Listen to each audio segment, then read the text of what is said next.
I still remember the sting of my father's palm against my cheek, the family dinner table falling silent except for the ringing in my ears.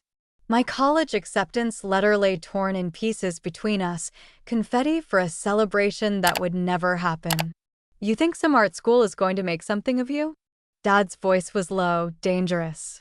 "You'll be back here in 6 months, begging for a job at the family business like your brothers. Except there won't be a place for you anymore." Mom just stared at her plate. My older brothers, Michael and Stephen, exchanged that look I'd grown to hate, pity mixed with satisfaction. They were the golden sons, business and finance majors who followed the blueprint my father had drawn for all of us. I was the family disappointment, the dreamer who dared to imagine a different future. "I don't need your money," I whispered, my hands still pressed against my burning cheek. "And I'll never beg you for anything again." I didn't know then how prophetic those words would become. I couldn't have imagined that 5 years later, they'd be the ones doing the begging. Growing up as Alex Mitchell in Westfield, Connecticut meant understanding your place in the family hierarchy. My father, Richard Mitchell, built Mitchell Financial Consulting from nothing, turning it into a regional powerhouse through sheer force of will and an uncompromising business approach. My brothers were carbon copies. Michael, the eldest, already had Dad's stern demeanor at 32, while Stephen at 28 had mastered the art of corporate networking. Then there was me, 23, and supposedly the family failure. Art, design, and technology had always been my passions. While they discussed profit margins at dinner, I sketched interfaces on napkins. When they golfed with clients, I coded prototypes in my bedroom. "The arts are hobbies, not careers," Dad would lecture whenever he caught me working on a project. "Mitchell men build legacies, not fantasies."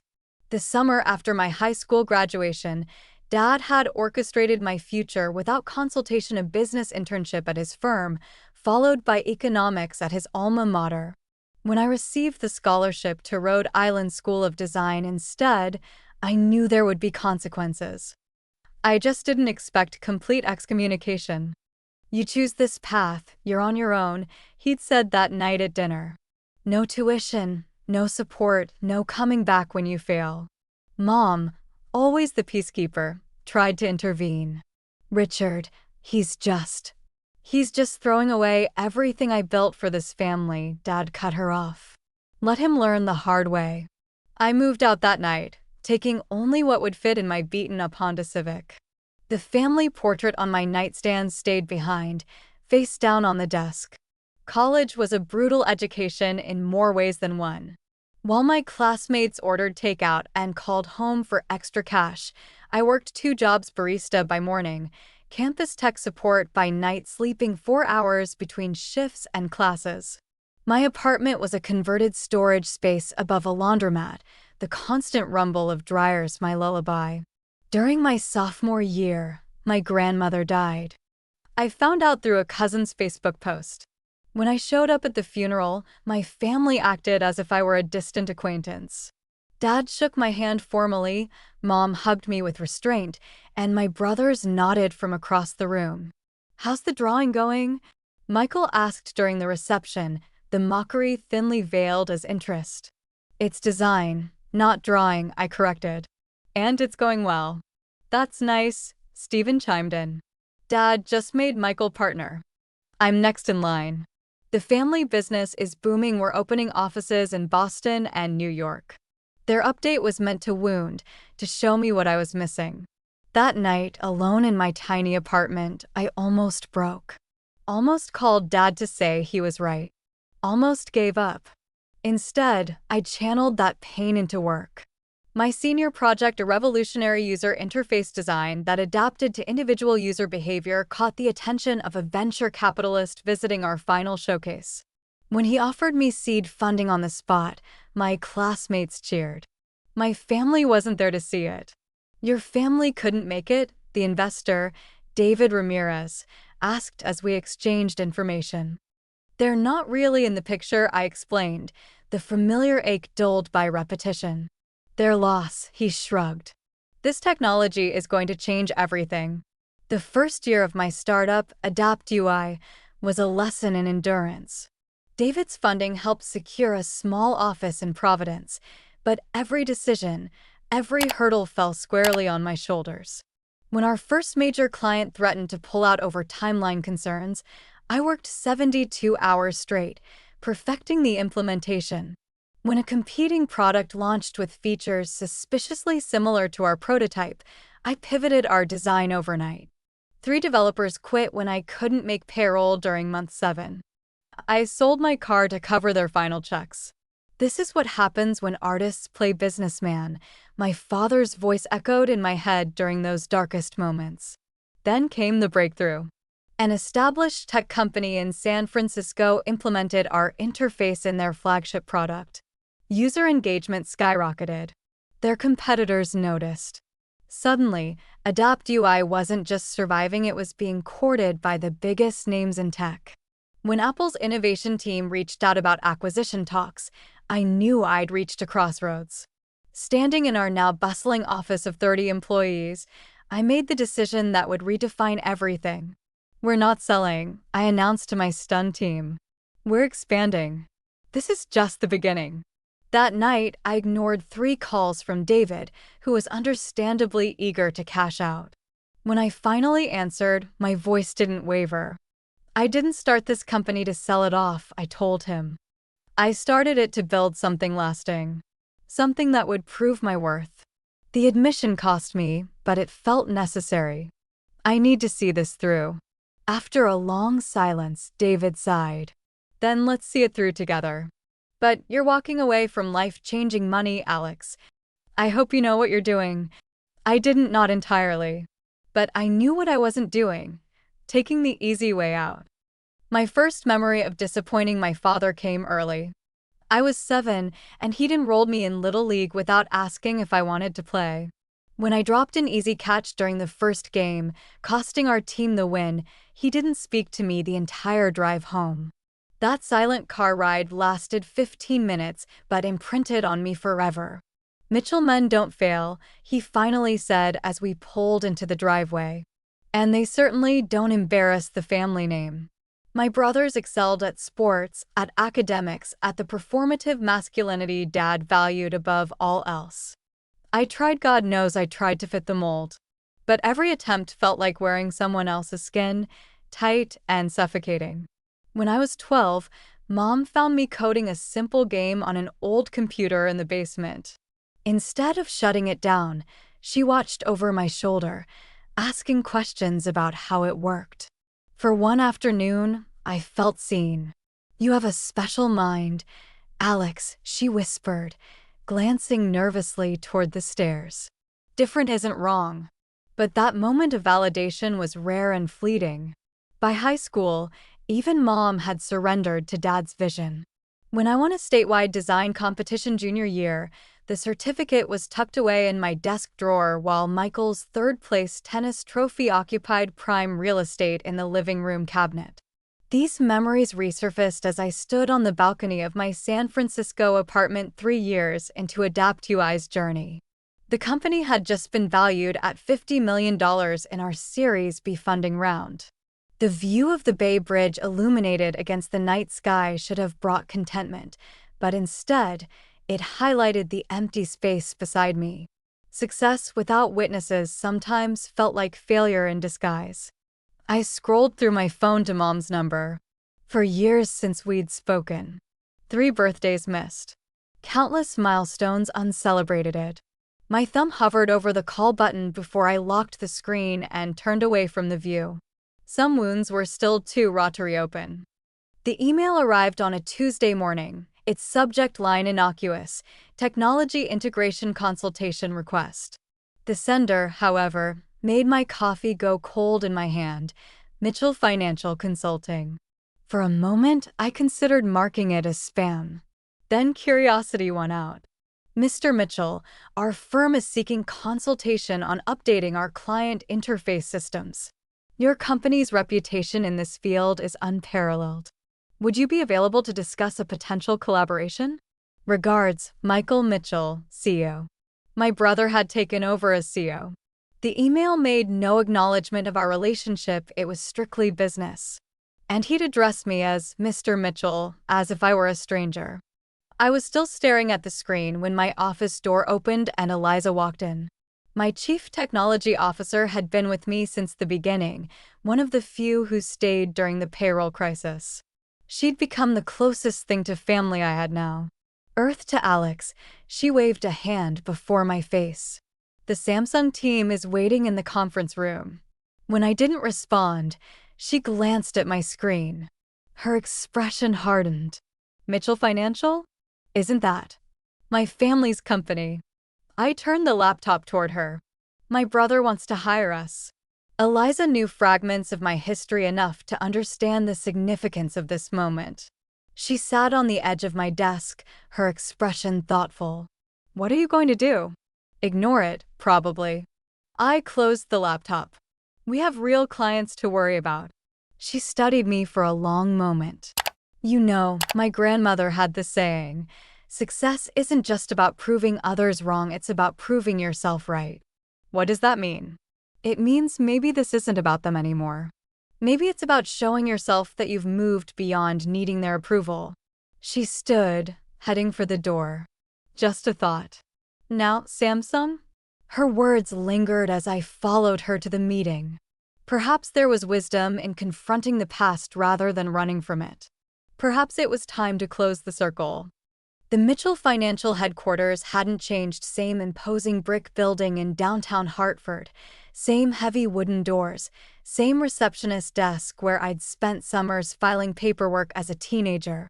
What had changed was how I moved through the space, no longer the awkward son, but a successful CEO in his own right. Alex Mitchell for Michael Mitchell, I told the receptionist, a new face who didn't recognize me. The waiting area featured a wall of news clippings chronicling the firm's accomplishments. A recent addition caught my eye, a business journal spread announcing Michael's promotion to CEO following my father's semi-retirement. The photo showed my family, champagne glasses raised in celebration. They looked happy, complete. As if the family had always been just the four of them. Alex. Michael's voice pulled me from my thoughts. He stood at the entrance to the executive corridor, his expression unreadable. Thank you for coming. The formality between us was excruciating as he led me to the conference room. Inside, I found not just Michael, but my entire family. Mom looked older, more fragile than I remembered. Dad sat at the head of the table, still commanding despite the gray now dominating his hair. Stephen occupied what had clearly become his usual seat at Dad's right hand. You look well, Mom offered after an awkward silence. Success agrees with you, Dad added, his tone inscrutable. Michael cleared his throat. We asked you here under somewhat false pretenses, Alex. We do need your company's services desperately, in fact, but that's not the only reason for this meeting. Stephen slid a folder across the table. The firm is in trouble. Serious trouble. I opened the folder to find financial statements showing declining revenues, client attrition, and a damning comparison to industry competitors who had embraced digital transformation years earlier. We've fallen behind, Michael admitted. Our clients are moving to firms with better technology, better user experiences. We need Adapt UI to save Mitchell Financial. The revelation was staggering. The mighty family business, the legacy I wasn't good enough to be part of, was faltering. And now they needed the very skills they had dismissed. Why me? I asked, looking directly at my father. There are dozens of UI companies you could approach. Dad's eyes met mine, and for the first time in my life, I saw something I never expected: vulnerability. Because you're a Mitchell, he said simply. And Mitchells fix their own problems. I left the meeting without giving them an answer. The drive back to my hotel room was a blur of conflicting emotions, vindication warring with lingering hurt, professional interest colliding with personal boundaries. My phone buzzed with a text from Mom. Whatever you decide, I'm proud of you. I should have said that years ago. Too little, too late? Maybe. But the words still penetrated the armor I'd built around my heart. Back in San Francisco the next day, I called an emergency meeting with my executive team. I laid out the Mitchell financial situation without revealing my connection. Financially, it's not our most attractive offer, I concluded. But there's potential for significant industry exposure in the financial sector. Eliza saw through me immediately. This isn't a business decision for you. It's personal. I nodded reluctantly. If we take this project, I'll need to be hands-off. My history with this client would complicate things. Or maybe it would inform things, our marketing director suggested. Sometimes personal investment leads to our best work. That night, alone in my apartment, I pulled out the one family keepsake I'd taken when I left a small wooden box my grandfather had made. Inside was a collection of my earliest designs, sketched on whatever paper I could find. Dad had called them doodles. Mom had secretly saved them. Among them was a concept for a financial planning interface I'd designed at 17, trying desperately to connect my passion with my family's world. Dad had dismissed it without a glance. Now, ironically, something very similar could save his company. I texted Michael, "I'll take the project on one condition I lead it personally." His response came immediately, "Whatever you need." The next morning, I drafted a contract with terms that would have been unthinkable years ago: full creative control, Mitchell financial acknowledgement of Adapt UI's work in all press releases, and a compensation package that reflected our premium status in the industry. When I pressed send, it felt like releasing a breath I'd been holding for years. Whether this was healing or closure remained to be seen, but it was undeniably a reclamation of power. 3 weeks into the project, tensions reached a breaking point. My team had taken over a conference room at Mitchell Financial, transforming it into an Adapt UI satellite office. My father had been noticeably absent from our interactions until today. "This isn't what Mitchell Financial represents," he thundered, pointing at our prototype. "It's too modern, too different. Our clients expect tradition, solidity." "Your clients are leaving because tradition isn't serving them anymore," I countered, standing my ground. "The average age of your client base has dropped by 12 years in the last decade. They want technology that works intuitively. I built this company understanding what people need before they know it themselves. And I built mine doing the exact same thing," I shot back. "The difference is, I'm listening to what they're telling us now." The room fell silent. For the first time, my father and I were speaking the same language, the language of builders, of visionaries, while simultaneously clashing over execution. We were finally meeting as equals, and neither of us quite knew how to navigate it. Michael broke the stalemate. "Dad, we need to trust Alex's expertise. That's why we hired him." Dad's jaw worked as he processed being overruled by one son in favor of another. Without another word, he walked out. Mom found me later in the break room, staring out the window at the city where I'd grown up but never belonged. "He keeps every article about you," she said softly. "Every mention of Adapt UI in the business press. He has a folder in his desk." I turned, disbelieving. "Why would he do that?" "Because he's proud, Alex. Too proud to admit he was wrong, but not too proud to follow your success from afar." She touched my arm hesitantly.